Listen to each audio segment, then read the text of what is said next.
Bonjour, alors dans cette vidéo on va pouvoir voir comment on va refaire un une sorte de canne pour les pommes de douche suspendues. Donc c'est ce qu'il y a au-dessus de votre colonne de douche, si vous avez une colonne de douche avec plusieurs jets. Donc celle-ci c'est le cas, elle a assez mal vieilli, hein, elle est toute rouillée de partout. Je sais pas pourquoi. À la base, elle avait cette couleur-là, partout. Et puis là, elle a piqué, mais vraiment partout. C'est moche, la peinture est partie et j'arrive pas à la voir. Donc, on va refaire ça, mais en cuivre. L'idée, ça va être de mesurer la longueur droite, parce qu'il y a une longueur droite et ensuite un arc de cercle. Donc, on se doute bien que moi, même si je suis un minimum équipé, je vais pas pouvoir faire un arc de cercle comme ça, parce que ça, c'est fait en usine avec des machines spéciales. Bon, du coup, on va faire une longueur droite. Ça, c'est le plus simple à faire quand le tube en cuivre, c'est une barre. Et après, on va couder par là, et on aura la même chose, très similairement la même chose. Donc, pour la longueur droite, on va la mesurer 50. Donc, on va refaire une longueur droite de 50 sur le tube, et à partir de 50, on va pouvoir commencer le premier coude. Donc, on se met au bout. Moi, je vais pas utiliser, je sais qu'il y en a certains qui utilisent des craies. Moi, j'ai utilisé un crayon papier de charpente classique. Donc 52. Voilà. Ah non, pas ça. On va pouvoir recuire le tube parce que nous, on va cintrer avec cette machine-là. Donc, ça s'appelle une cintreuse arbalète. Donc, voilà. Les petits cliquets là.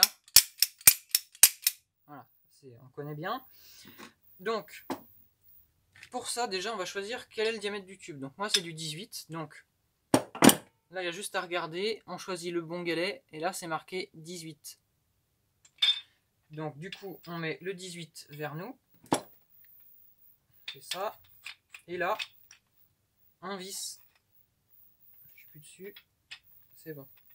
Et donc là, on visse comme ça pour maintenir la contreforme.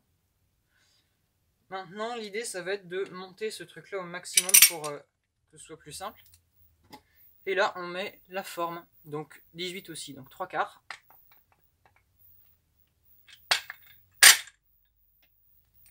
Je suis bête, j'avais ouvert. Ça, c'est descendu. Et voilà, donc là, la machine est prête. On refait descendre, ça sera mieux. Et donc, on met bien 18 des deux côtés. Voilà, donc par contre, quand on utilise ce style de machine, il faut absolument recuire le cuivre, sinon ça va le pincer au centre. Contrairement aux cintreuses classiques, où on vient tourner autour du tube, là il n'y a pas trop besoin, ça va pas plier. Mais par contre pour celle-ci c'est obligé. Donc c'est pour ça que j'ai prévu le chalumeau. Donc il est prêt, on va pouvoir l'utiliser et recuire donc environ de ici, tu vois pas, de ici, donc un peu avant le trait, et non, on va recuire du trait jusqu'à à peu près là, on va dire. Alors donc voilà, j'ai fait mon petit trait pour dire qu'il faut recuire entre ici et ici. Pour ça, maintenant il faut allumer le chalumeau, hein. Pas compliqué.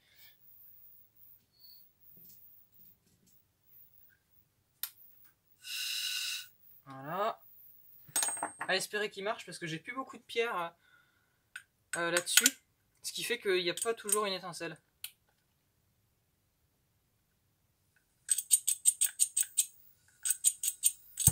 Voilà. Donc vu que j'ai un chalumeau avec une bouteille de gaz neuve, ça va être super simple pour recuire parce que du coup il y a beaucoup de puissance.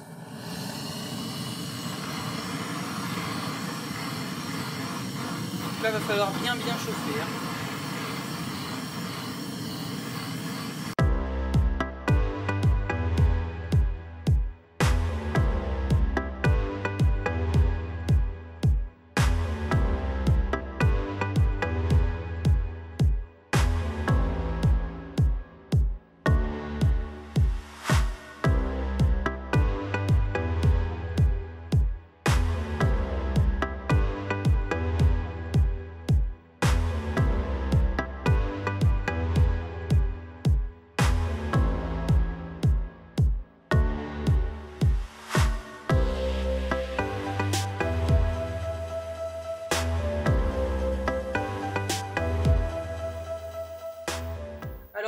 maintenant que j'ai fini de recuire le tube, on va le refroidir, donc c'est très très chaud. Alors il y en a qui disent il faut attendre que ce soit froid naturellement, machin tout ça, mais ça c'est bien quand tu fais de l'entraînement. Parce que quand tu es en train de faire un truc réellement sur un chantier, tu vas pas attendre une demi-heure que ton tube refroidisse. Donc ça c'est les conseils donnés en entraînement, etc. En réalité c'est pas du tout comme ça. Le mieux c'est de pouvoir le tremper dans un seau, sauf que moi j'ai pas un seau qui fait 1 mètre de haut. Donc, le mieux aussi, vache il est chaud jusque là. Le mieux aussi c'est d'aller carrément sous le robinet et je crois que c'est ce que je vais faire.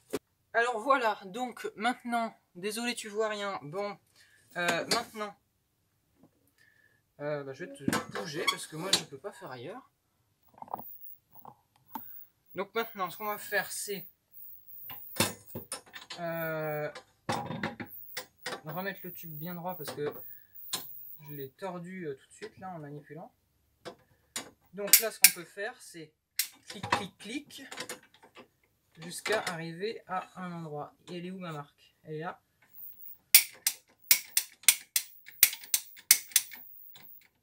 Et donc là l'idée ça va être de tout simplement de tordre le tube de manière à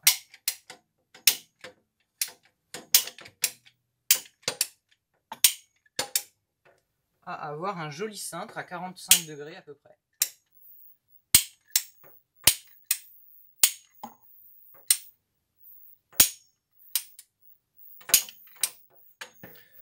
Ceux qui sont pros auront l'œil, ceux qui sont pas pros, je leur conseille un rapporteur, c'est vachement utile. Bon après il en faut une certaine taille quand même.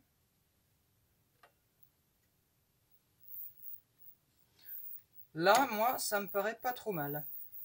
On dessert.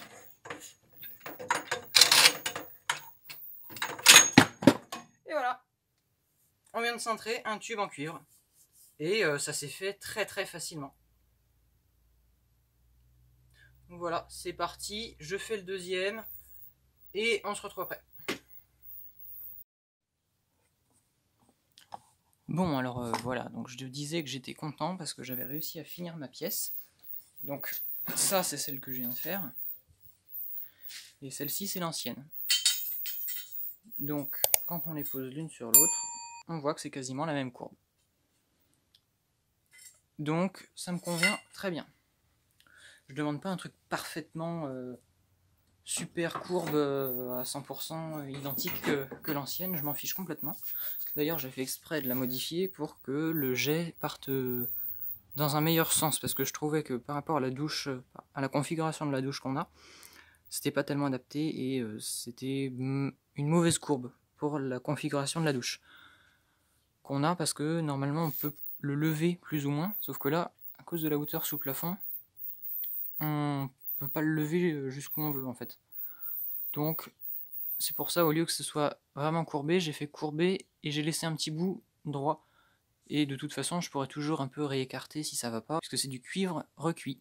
Donc, moi j'ai fait un petit trait ici, pour dire que c'est là qu'il faut que je coupe. Donc on va le recouper.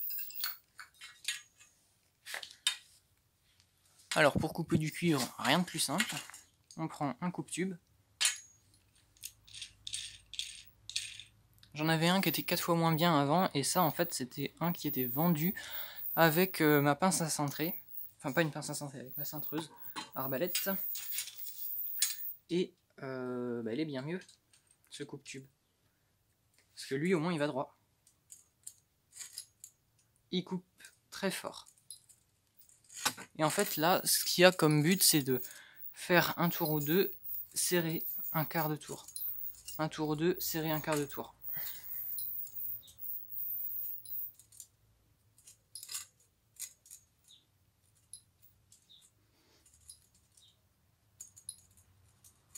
Et après, on passera un petit coup des bavureurs. Donc voilà, ça y est. Donc on a la chute de tube en cuivre. On a notre pièce, donc notre espèce de canne là. Dedans il y a des résidus. Pourquoi? Bah parce qu'on a recuit et donc le cuivre a chauffé et ça fait des petits résidus. Alors on va faire la même chose ici, là. C'est pour ça que j'avais laissé 2 cm en plus, parce que là je peux pas le rentrer, le tube il doit être un tout petit peu déformé, donc il va falloir que je le recoupe de quelques millimètres ici. Donc c'est le fameux demi centimètre en plus que j'ai laissé. Donc là on va se mettre par là.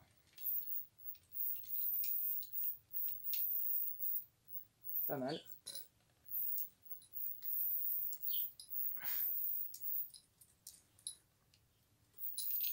Voilà. Donc là on se retrouve avec un tube bien droit qui rentre dans le raccord.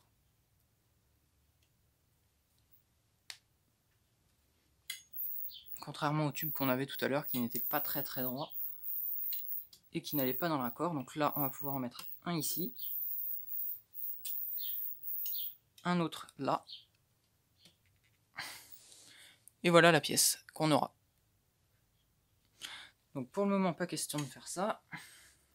On va tout d'abord, dans un premier temps, passer les bavureurs. Donc moi c'est un ébavureur tonneau qui pareil était vendu avec ma cintreuse arbalète.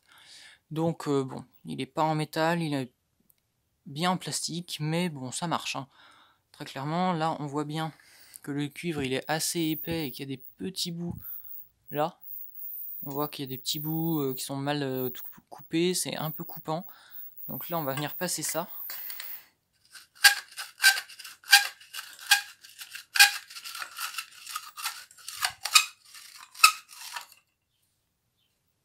Et là voilà, donc ça a arrondi le tube. On fait pareil avec la pointe.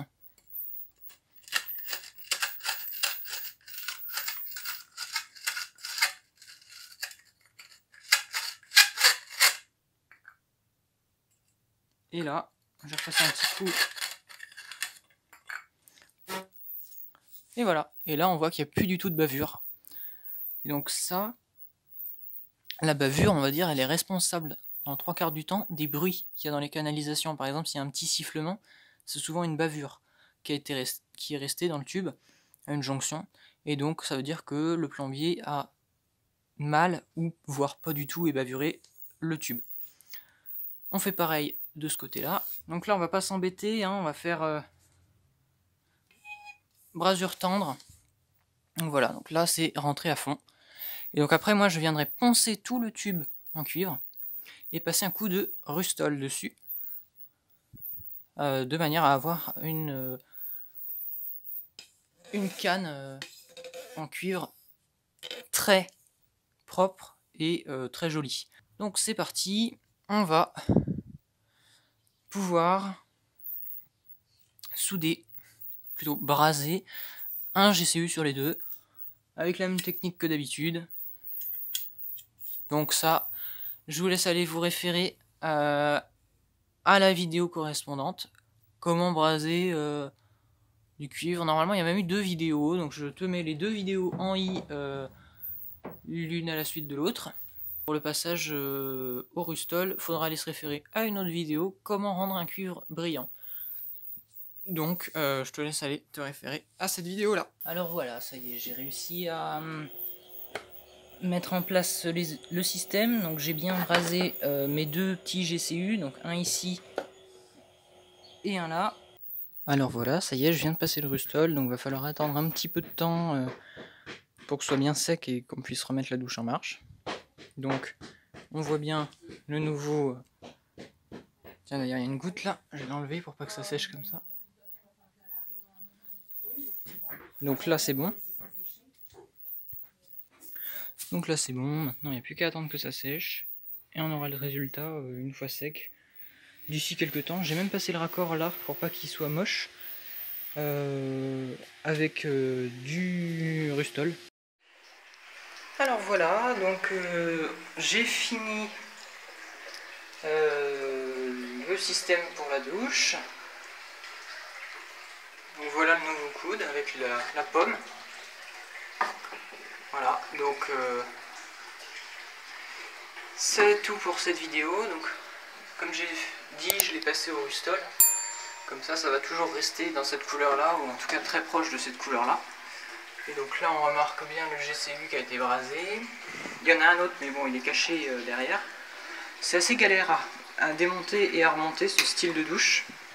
Donc bon, pour ça que j'ai pas filmé parce que c'est très pénible à faire. Donc voilà, c'est tout pour cette vidéo.